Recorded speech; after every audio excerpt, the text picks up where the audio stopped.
Morning students. Previous class के अंदर हम लोगों ने गुटनिरपेक्ष आंदोलन की प्रासंगिकता के क्या रीजंस हैं उनका अध्ययन कर लिया था। आज हम इसके आगे का जो नेक्स्ट टॉपिक है वो है भारतीय विदेश नीति के आयाम। इनके बारे में अध्ययन करेंगे। देखो, भारत की विदेश नीति के आयाम का मतलब है कि हमारी जो विदेश नीति है उसके अंदर कौन कौन से तत्वों को शामिल किया गया है, अर्थात हमारी नीति किस तरह आगे बढ़ रही है, इसके अंदर किन चीज़ों को इम्पोर्टेंस दी हुई है, इसके बारे में इस टॉपिक के अंदर बताया गया है। तो इसके कुछ पॉइंट्स हैं, जैसे कि नंबर 1, भारत की जो अर्थव्यवस्था है वो एक तेजी से उभरती हुई अर्थव्यवस्था है और इसकी जो गति है, इसकी जो क्षमता है, उसका निर्धारण करने वाला जो एक तत्व है वो हमारी विदेश नीति भी है। आपको पता है कि हम अपनी आर्थिक स्थिति को बेहतर बनाने के लिए या आर्थिक स्थिति को आगे लाने के लिए अनेक प्रयास कर रहे हैं। हमारी अर्थव्यवस्था जो है वो तेजी से उभर रही है। इसकी गति, इसकी क्षमता जो है वो उसको एक निर्धारण करने के लिए हमारी विदेश नीति एक इम्पॉर्टेंट कारक है। क्यों? क्योंकि देखो, आज अगर हम अपना आर्थिक विकास अधिक से अधिक करना चाहते हैं तो उसके लिए हमें अपने जो पड़ोसी देश हैं या जो अदर कंट्रीज़ हैं उनके साथ में अपने रिलेशंस जो हैं उनको बेहतर बनाना पड़ेगा। और जब हमारे रिलेशंस उनके साथ बेहतर होंगे तो ये हमारे आर्थिक क्षेत्र के अंदर काफ़ी हमको फ़ायदा भी पहुंचा सकते हैं। जैसे कि आज आप देखते हैं हमारे प्रधानमंत्री मोदी जी जो हैं वो अलग अलग देशों की यात्राएं करते हैं, उनके साथ में अच्छे संबंध, बेहतर संबंध बनाने का प्रयास करते हैं, जिसके कारण से भारत जो है उसको भी उसका फायदा मिलता है कि वहाँ की जो उद्योग धंधे हैं, वहाँ की फैक्ट्रीज जो हैं वो, या वहाँ के निवेशकर्ता जो हैं वो जब इंडिया आकर के निवेश करते हैं तो फायदा जो है वो भारत के लोगों को मिलता है। तो विदेश नीति जो होता है वो एक ऐसा तत्व है जो कि किसी भी देश की अर्थव्यवस्था का निर्धारण करने में अपनी महत्वपूर्ण भूमिका निभाते हैं। ठीक है। नेक्स्ट, भारत की जो विदेश नीति है उसकी एक विशेषता जो है वो है निरंतरता। निरंतरता का मतलब ये है कि जब से हमने अपनी विदेश नीति को अपनाया है तब से लेकर आज तक जो है उसमें एक निरंतरता, एक कंटिन्यूटी बनी हुई है। मतलब अगर अपन ये देखें कि इसमें पूरी तरह से कोई आमूलचूल परिवर्तन आया हो हमारी विदेश नीति में, ऐसा हमको देखने के लिए नहीं मिलता है कि भाई पूरी तरह से विदेश नीति जो है वो बदल गई हो, ऐसा नहीं है। फिर मतलब कि केवल सरकार बदली और सरकार बदलने मात्र से ही विदेश नीति के अंदर परिवर्तन आ जाता हो, ऐसी स्थिति भारत के अंदर नहीं है। सरकार बदलने मात्र से जो हमारी रूपरेखा है, हमारे विदेश नीति की या जो ढांचा है उसमें परिवर्तन नहीं आता है। ठीक है।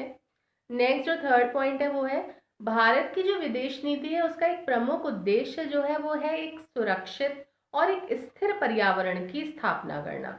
मतलब हम एक ऐसे सुरक्षित और स्थिर पर्यावरण की स्थापना करना चाहते हैं अपन हमारी विदेश नीति के माध्यम से, जिसके अंतर्गत भारत जो है वो अपना आर्थिक विकास जो है वो जारी रख सके या बेहतर तरीके से अपना आर्थिक विकास जो है वो कर सके। इसके लिए एक सुरक्षित और स्थिर पर्यावरण जो है वो प्रदान करना हमारी विदेश नीति का एक प्रमुख तत्व है। नेक्स्ट जो पॉइंट है वो है वर्तमान जो हमारी सरकार है उसकी विदेश नीति जो है वो वसुदेव कुटुंबकम की भावना पर बल देती है। वसुदेव कुटुंबकम का अर्थ होता है संपूर्ण विश्व जो है वो हमारा परिवार है।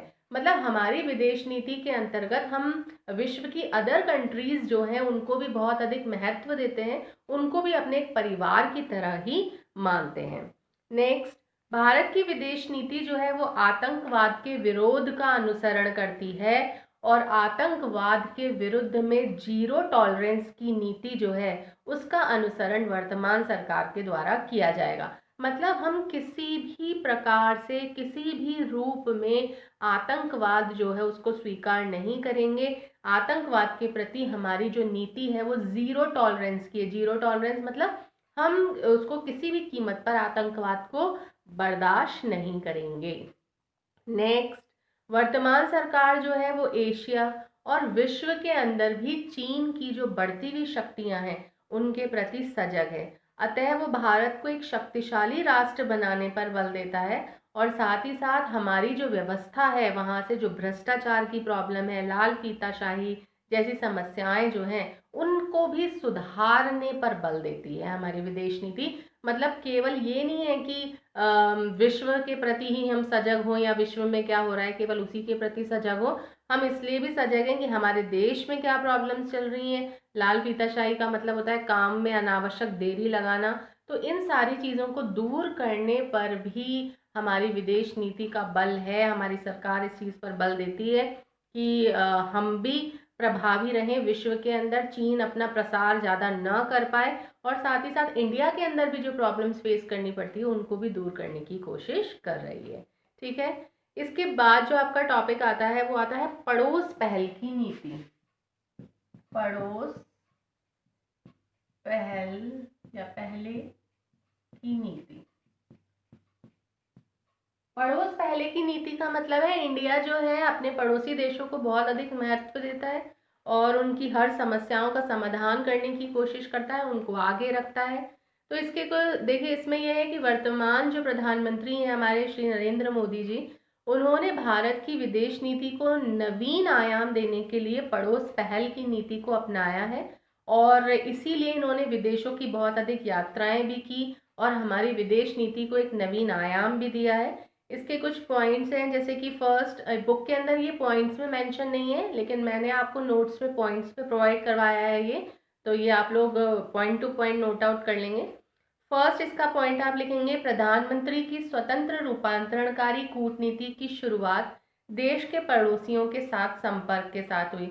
आपको बताइए कि स्टार्टिंग में जब प्रधानमंत्री मोदी जी ने जब शपथ ली थी उस समय पर भी हमारे पड़ोसी राष्ट्रों के जो राष्ट्र अध्यक्ष है उन सभी को आमंत्रित किया था।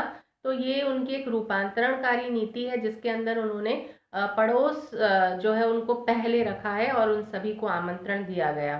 सेकंड, मॉरिशियस सहित सार्क देशों के नेताओं को जब भी, ये वही चीज़ है कि सरकार का जब शपथ ग्रहण समारोह हुआ तो उसके अंदर भारत ने अपने पड़ोसी देशों को बुलाया और उनसे एक संपर्क स्थापित करने का एक अद्भुत उदाहरण जो था वो प्रस्तुत किया गया।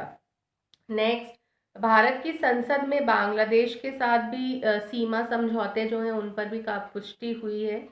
फिर नेपाल के साथ में पनबिजली परियोजनाएं जो हैं उनके समझौतों पर भी भारत ने हस्ताक्षर किए।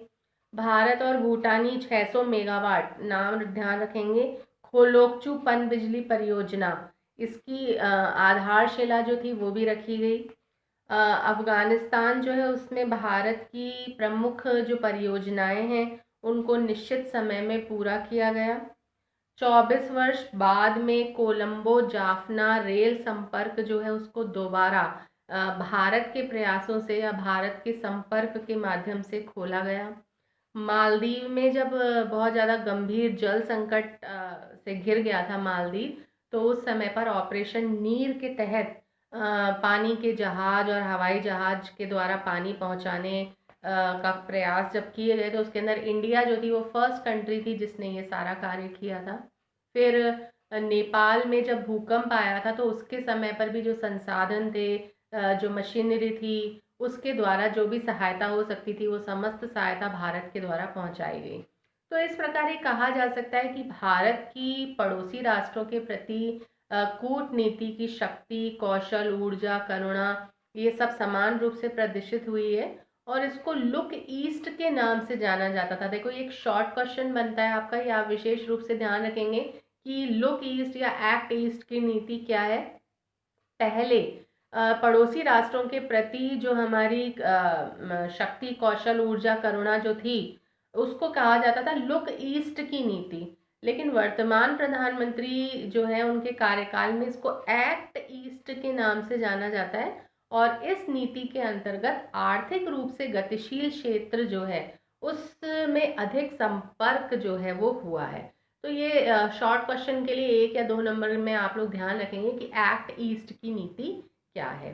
ठीक है, तो ये आपका टॉपिक जो है वो यहीं एंड होता है। Thank you.